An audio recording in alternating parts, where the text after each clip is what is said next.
व्यक्ति ने अपनी साधना करने के बाद कुछ बोला है, तब मैं कहता हूं कि मन उसका साफ है, कर रहा इंसाफ है, नीयत में खोट नहीं है, इसलिए हो रहा विकास है। यहां से बाबा आ रही है। नहीं, नीयत बहुत बड़ी चीज होती है। आमतौर क्या होता है, हम लोग कहते हैं ना, इनकी नीति और नियत ठीक है, आदमी बढ़ जाता है, ये नीति नियत समझाने लगा। क्योंकि नीति और नियत की बात करने ही बेईमानी हो गई थी इस देश में, क्योंकि लोग छल के साथ बोलते थे, छल के साथ करते थे। पहली बार इस देश में आया है कि भारतीय जनता पार्टी के नेता और दुनिया के भी विश्वमान्य नेता, जिनको पूरा दुनिया आशा से कार्बन उत्सर्जन करना हो तो भी मोदी जी की तरफ, पूरे विश्व में आतंकवाद को चोट पहुंचानी है तो भी मोदी जी की तरफ, हमास जैसी आतंकी संगठनों को चोट पहुंचानी है तो भी मोदी जी की तरफ, और अगर अटैक करोगे तो हम तुम्हारे घर में घुस के भी मार सकते हैं, उसके लिए भी नरेंद्र मोदी जी की तरफ देखा जा रहा है। तो इसके बाद हम अगर वो बोल रहे हैं तो हम उनकी बातों पे विश्वास करते हुए तब ये लाइन कहते हैं कि मन उसका साफ है, कर रहा इंसाफ है, नियत में खोट नहीं है, हो रहा विकास है।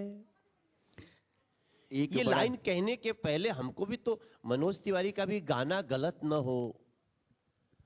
हमारे देश के पहली बार तो इस देश में किसी ने जातियों की बात करी तो कहा 4 जातियों को मानो, महिला नारी जाति, युवा जाति, किसान जाति और गरीब।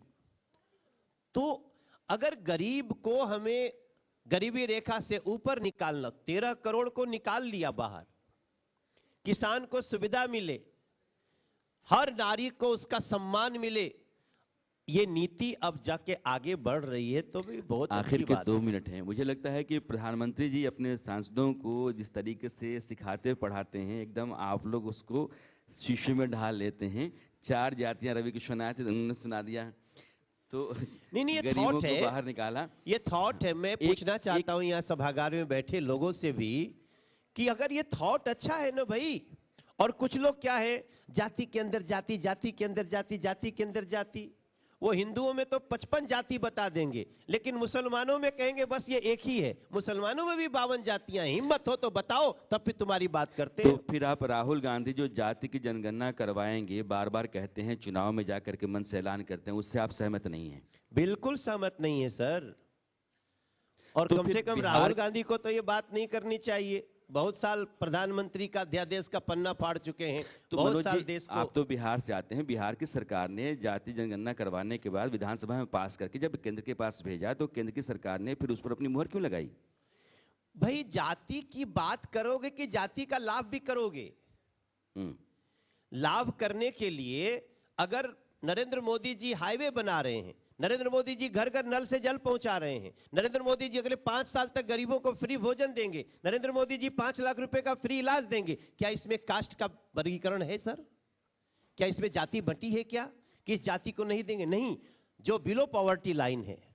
तो इसलिए मैं बोलता हूं कि अब आप बिहार की बात करेंगे, वो नीतीश कुमार जी की बात करेंगे, बिल्कुल न उनकी भाषा ठीक है, न उनकी मर्यादा ठीक है, नहीं समय अब क्या कहें, पता नहीं क्या ठीक है। मुझे लगता है वो बीमार हो गए हैं, हमें सहानुभूति है उनसे। तो आपकी सरकार केंद्र में है, उनके बारे में पता करना चाहिए, उनका इलाज कराना चाहिए आपको। फिर तो इतनी चिंता होनी चाहिए आपको। नहीं, हमें चिंता है, क्योंकि नीतीश कुमार, ऐसा नहीं कि नीतीश कुमार ने कुछ नहीं किया, नीतीश कुमार ने बहुत कुछ किया भी, लेकिन आज नीतीश कुमार का जो परिचय मिल रहा है, उससे मैं नहीं समझता हूं इस सभागार में बैठा हुआ कोई भी व्यक्ति सहमत होगा। इसलिए कुछ बातें आ रही। मनोज जी, आखिरी सवाल है। इलाहाबाद से लेकर के चंपारण तक, ये पूर्वांचल का पूरा इलाका जो भोजपुरिया इलाका होता है, उसमें कई बड़े स्टार भोजपुरी के बीजेपी लेकर के आ गई है। इसमें 60 से ज़्यादा लोकसभा सीटें आती हैं।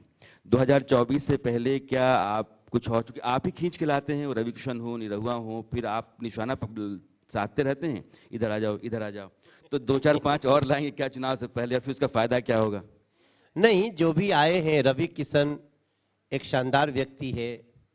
वो सब कुछ के बाद भी देश के लिए समय देना चाहता है। उसका अटेंडेंस देखिए, उनकी उनकी मेहनत देखिए, कुछ गोरखपुर में जो काम कर रहे हैं उसको देखिए। तो कुल मिलाकर के, और भी दिनेश लाल यादव हैं।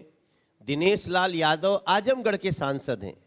मेरे भाई बहन जो सुन रहे हैं हमको, दिनेश लाल यादव जिस सीट से बीजेपी के सांसद बने, वहां आज तक बीजेपी का सांसद बना ही नहीं था। उस जगह को अगर कोई जीत लेता है तो हम उसको क्यों नहीं अच्छा माने सर।